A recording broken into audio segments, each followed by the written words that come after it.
Hello everyone, स्वागत है आप सभी का आपके अपने YouTube channel study with Sonal में। तो कैसे हैं आप लोग। इस वीडियो में हम लोग बात करने वाले हैं, आप लोग के बहुत सारे क्वेश्चंस आ रहे थे कि भैया आरआरबी क्लर्क में 80/80 स्कोर कैसे करें, 80 में 80। और या ऐसे, क्योंकि आप सब लोगों को पता है कि आरआरबी क्लर्क में जो कट ऑफ हमारी जाती है वो मैक्सिमम स्टेट की, जो हिंदी बेल्ट के स्टेट है 75 76 से, हरियाणा वगैरह की तो 78 भी चली जाती है कभी कभी कट ऑफ, ठीक है। और मैक्सिमम बिहार यूपी की भी 70 to 75 के बीच में कट ऑफ होती है। जो आप पिछले सालों के कट ऑफ उठा कर देख लें तो इसी तरह के कट ऑफ्स आते हैं जो कि काफ़ी हाई होते हैं।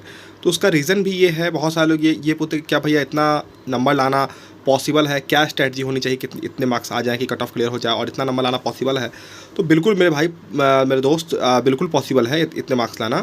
क्योंकि आप सब लोगों को पता है कि आरआरबी क्लर्क का जो पेपर होता है वो बहुत ईजी होता है, ईजी टू मॉडरेट के बीच में उसको कह सकते हैं पेपर होता है, ठीक है। कुछ कुछ क्वेश्चन मॉडरेट होते हैं, बाकी ईजी होते हैं। उसमें टाइम जो हमारा होता है 45 मिनट्स का होता है। तो उसमें हमें वो स्ट्रेटजी बना के क्वेश्चंस को सॉल्व करना होता है कि जिस तरीके से हम सॉल्व करें ताकि हमारा एग्जाम्स क्लियर हो जाए। अब वो स्ट्रेटजी क्या होती है तो उसके बारे में एक एक करके सभी टॉपिक पे बात करेंगे। क्वांट रीजनिंग होते हैं 40 मार्क्स के दोनों, और 80 मार्क्स के होते हैं, और कोई नहीं होता है इसमें से प्रीलिम्स में क्वांट और रीजनिंग ही होता है। तो ये बहुत शॉर्ट वीडियो है, मैंने बहुत कम टाइम में सभी टॉपिक अपने सोर्सेस मैंने किस तरीके से किए थे और आपको कैसे कैसे करना चाहिए अभी से लेके प्रीलिम्स के लिए कि आपका 75+ स्कोर हो ही जाए एग्जाम में, ठीक है।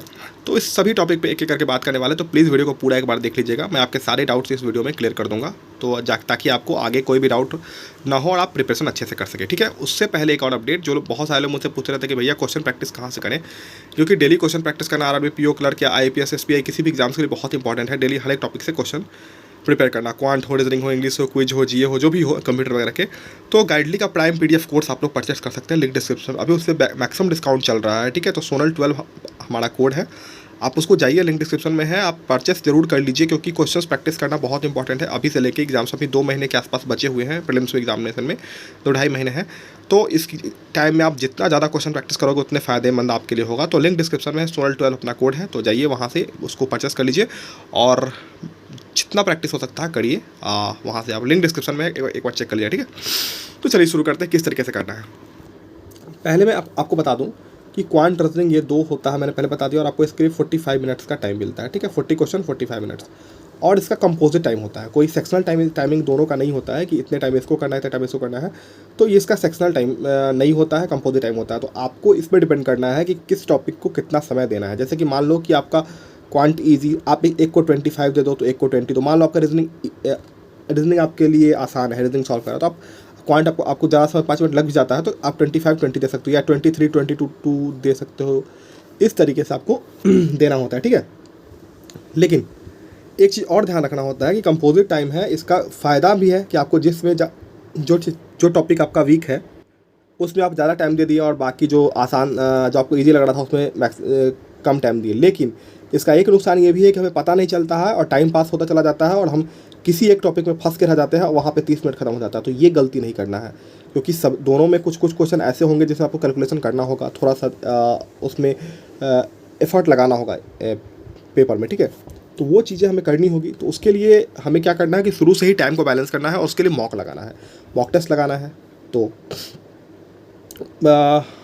मॉक टेस्ट जितना ज़्यादा प्रैक्टिस करोगे, क्वेश्चंस की प्रैक्टिस जो मैंने बोला प्राइम पीडीएफ से, क्वेश्चन की प्रैक्टिस आप जितना ज़्यादा करोगे उतने फ़ायदेमंद आपके लिए होने वाला है आने वाले टाइम में, मतलब एग्जाम्स में। तो आप तो मॉक लगाना ही शुरू ही कर दीजिए। अब मैंने डेली टू डू लिस्ट बना भी रहा हूँ, टेलीग्राम पे भी शेयर कर रहा हूँ, तो बिल्कुल आप टेलीग्राम चैनल पे भी जुड़ जाइए, लिंक डिस्क्रिप्शन में है। वहाँ पे मैं डेली न्यूज़पेपर की भी पीडीएफ शेयर करता हूँ, जो नोटिफिकेशन वगैरह होती है वो सब कुछ शेयर करता हूँ। The Hindu, the Indian express newspaper मैं डेली शेयर कर रहा हूँ वहाँ पे। तो आप लोग वहाँ पे मैं वोकैबुलरी वगैरह भी शेयर कर रहा हूँ, करंट अफेयर्स भी शेयर कर रहा हूँ। तो चैनल, आप टेलीग्राम चैनल बहुत फायदेमंद आपके लिए, तो जरूर ज्वाइन कर लीजिएगा उसको, ठीक है। अब यहाँ पे हम बात कर रहे थे 80/80 स्कोर करने की। तो सबसे पहले क्वांट की मैं स्ट्रेटजी आपको मैं बता दूँ। क्वांट के लिए आपको क्या करना है, किसी एक एजुकेटर से जिनको भी आप फॉलो करते हैं, मैंने आशीष सर को फॉलो किया था, आशीष अरोड़ा सर को फॉलो किया था क्वांट के लिए। क्वांट के लिए मैंने आशीष अरोड़ा सर को फॉलो किया था। तो आशीष सर से मैंने क्वांट का बेसिक सीखा था। आप लोग भी यदि बेसिक अभी तक क्लियर कर लिए हो तो बहुत अच्छी बात है, बेसिक क्लियर कर लिए। डेली मॉक टेस्ट लगाइए हर एक टॉपिक से, जैसे कि डीआई हो गया ना, तो डीआई में 5 डीआई एटलस्ट सॉल्व करिए डेली, कम से कम 5 डीआई सॉल्व करिए।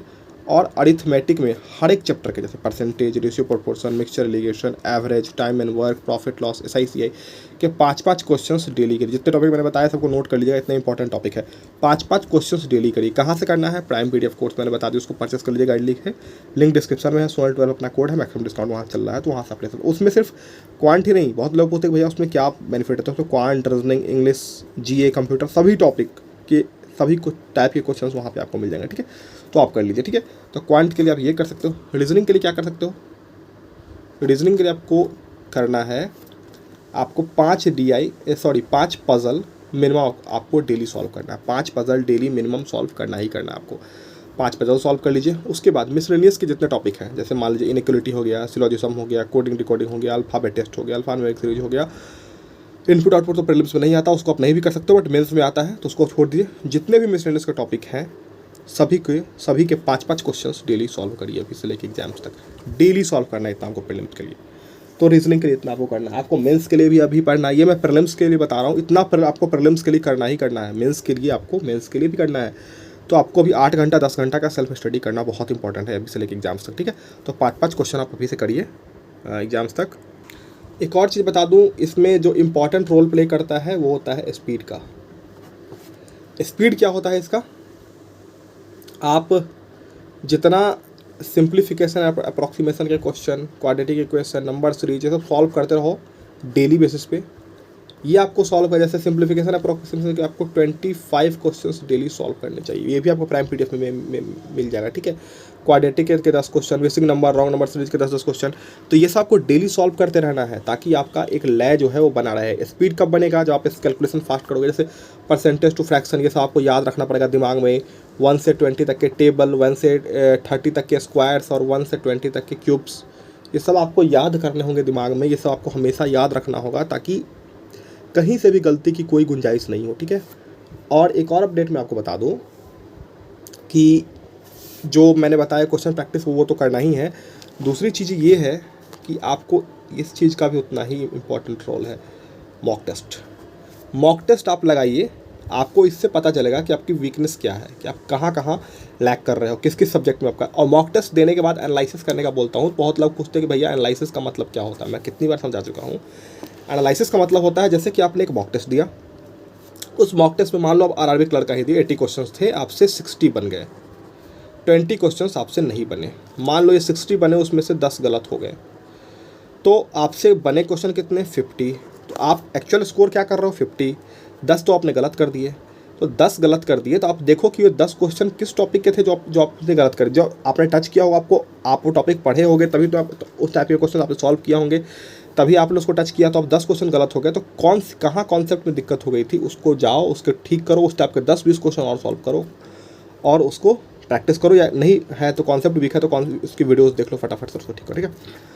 बाकी जो आपने 50 क्वेश्चन सॉल्व किए सही, उसमें कुछ क्वेश्चन ऐसे होंगे जिसमें आपको टाइम ज़्यादा लग गया हो, जितना आपको नहीं देना चाहिए था, तो वो देखो कि उस क्वेश्चन को मार्क करो, देखो कि इसमें हमारे स्पीड कम है, तो उस टाइप के क्वेश्चन की प्रैक्टिस करो, उसकी भी प्रैक्टिस करो वहाँ से। बाकी जो 20 क्वेश्चंस नहीं बने, उसमें आप ये देखो कि वो क्वेश्चन आपने सच में उस टाइप के कॉन्सेप्ट आपने पढ़े थे, उस टाइप के क्वेश्चन आपने सॉल्व किया था, या वो आपने नहीं किया था तो कहाँ दिक्कत था, फिर से करिए, नहीं किया था तो भी फिर से करिए। तो आपको कॉन्सेप्ट क्लियर करना है, वीडियो देखना है और क्वेश्चंस की प्रैक्टिस उसी टाइम 10, 15, 20 क्वेश्चन की प्रैक्टिस करना है, ताकि इस टाइप के क्वेश्चन आगे से आ जाए मॉक में, तो गलती नहीं हो। एनालिसिस करने का मतलब यही होता है कि आगे से गलती नहीं हो। आप ये बताओ कि आप रोज़ मॉक दे रहे हो, रोज़ एनालिसिस कर रहे हो, आप उसको ठीक ही नहीं कर रहे हो, तो उसका मतलब तो कुछ नहीं बनता है ना। मॉक टेस्ट को एनालिसिस करने का मतलब सीधा सा इतना बनता है कि आपको आगे आने वाले एग्जाम्स जो भी हैं, आगे आने वाले मॉक टेस्ट है, उसमें वो टाइप की गलतियां नहीं हो। एनालिसिस का मतलब ये होता है कि आप उस क्वेश्चन को उसी दिन ठीक कर लो। जैसे वो आज मान लो आपको रेशियो के क्वेश्चन में गलत हो गया, तो अब उस टाइप के क्वेश्चन अगले मॉक में आए तो वो क्वेश्चन गलत ना हो, इतनी प्रैक्टिस होनी चाहिए अभी से लेकर एग्जाम्स तक, ठीक है। तो वही सेम चीज़ आपको रीजनिंग के साथ भी करना है, सभी टॉपिक को लेकर चलना है, सभी मिसलेनियस के टॉपिक लेकर चलना है। पजल को जितनी ज़्यादा प्रैक्टिस कर सके, 5 मिनिमम मैंने बताया, उसके ऊपर आप जितनी कर सको, 6, 7, 8, 9, 10 जितनी पजल आप प्रैक्टिस कर सको आपके टाइम के हिसाब से है, ठीक है। मेंस की भी साथ में करते रहेगा, ज़्यादा बेहतर होगा आपके लिए, क्योंकि मेंस करना बहुत ज़रूरी है प्रीलिम्स के साथ, बट प्रीलिम्स निकालना पहले ज़रूरी है, क्योंकि प्रीलिम्स भी निकलना चाहिए, क्योंकि सिर्फ मेंस करके आप कुछ कर नहीं पाओगे। तो यही थी अपडेट। बाकी टेलीग्राम चैनल पर ज़रूर ज्वाइन कर लीजिएगा उसकी लिंक मैं वीडियो के डिस्क्रिप्शन बॉक्स में डाल दे रहा हूँ। वहाँ मैं बराबर अपडेट, टू डू लिस्ट सब कुछ शेयर करता हूँ, तो जरूर ज्वाइन कर लीजिए। जितने क्वेश्चन मैं देता हूँ डेली उतने आप लोग सॉल्व करिए। और दूसरा ये है कि जो लोग भी प्राइम PDF कोर्स लेना चाहते हैं, क्वेश्चन प्रैक्टिस करना चाहते हैं गाइडली का, तो लिंक डिस्क्रिप्शन में है। सोनल 12 अपना कोड है, वो लगा लीजिएगा। वो भी डिस्क्रिप्शन बॉक्स में मैंने लिख दिया है। सोनल 12 कोड है, मैक्सिमम डिस्काउंट वहाँ से आपको मिल जाएगा। और उसको तैयारी को आज से ही बूस्ट करिए अच्छे से और लगे रहिए, सिलेक्शन हो जाएगा आप सबका। उतना भी टफ पेपर नहीं होता, बहुत ईजी पेपर होता है। सारा गेम है प्रैक्टिस का और माइंड गेम है इसमें, ठीक है। तो आपको माइंडसेट बना के रखना है कि एग्जाम क्लियर करना है और अच्छे से क्लियर करना है और मुझसे ही होगा, ये भी माइंडसेट आपको रखना है, ठीक है।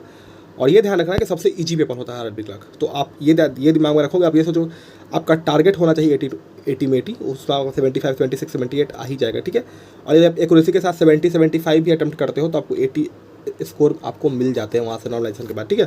तो डोंट वरी, तैयारी अच्छे से करिए और ऑल द बेस्ट आप सभी को। कोई भी डाउट हो तो कमेंट करके पूछ लीजिएगा, वहाँ पे मैं आपको रिप्लाई कर दूंगा और आपके सारे डाउट्स मैं क्लियर कर दूंगा, ठीक है। मिलते हैं जल्दी नए वीडियो से। तो bye, take care, all the very best. पढ़ाई करते रहिए, टेक केयर।